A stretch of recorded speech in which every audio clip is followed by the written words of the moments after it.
tous, bienvenue sur cette nouvelle vidéo, cette fois-ci consacrée à la synthèse des vidéos qu'on a vues juste avant concernant Shuto-uke.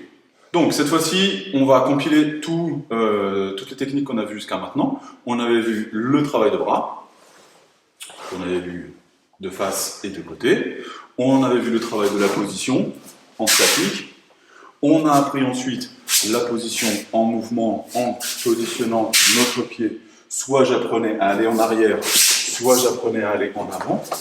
Et cette fois-ci, on va greffer le travail des bras sur le mouvement avant et arrière. Donc, cette fois-ci, on va se positionner directement au kokutsu. Je place mon Shuto-uke comme on l'a appris tout à l'heure. Et cette fois-ci, je vais imaginer une ficelle imaginaire qui est accrochée à mon poignet et à ma cheville. Donc ce poignet va tirer la jambe arrière pour créer une unité. Quand j'avance, je vais avoir une unité dans mon déplacement. Je reviens en arrière et je retrouve la même posture. Cette fois-ci, de cette unité de déplacement, je vais avancer complètement. 1 et 2, je viens placer mon kokutsu Shuto-uke. Je reviens de la même façon et je reviens à ma posture.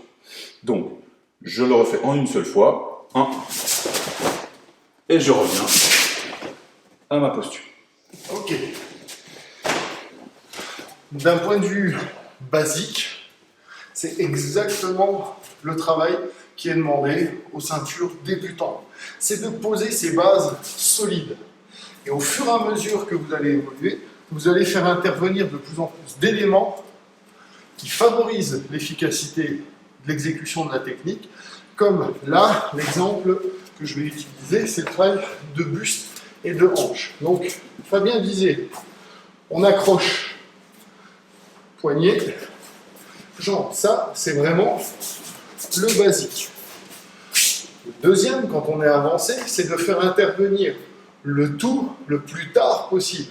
C'est-à-dire que ce travail de hanche, je l'ai intégré. Du coup, je travaille avec un retrait et j'effectue le tour dans la deuxième partie. Et là, vous allez avoir un travail qui va être beaucoup plus en geyser, c'est-à-dire peu puissant, puissant, prise de puissance, explosion à la fin. D'accord? Là, 1, 2. Et vous pouvez faire la différence entre la première version, en vous donnant force, et la deuxième, pour les personnes avancées, où j'ai une explosivité qui est plus importante. Donc, cette explosivité, elle vient du travail de la hanche, et ensuite du travail du buste, qui vient monter et ouvrir.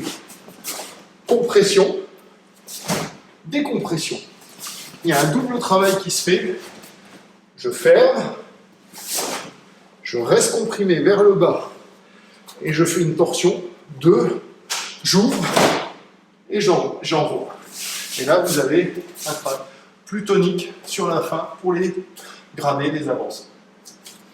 Voilà, on espère que ce travail va nourrir votre recherche et votre entraînement. Bon courage à tous et à bientôt. À bientôt.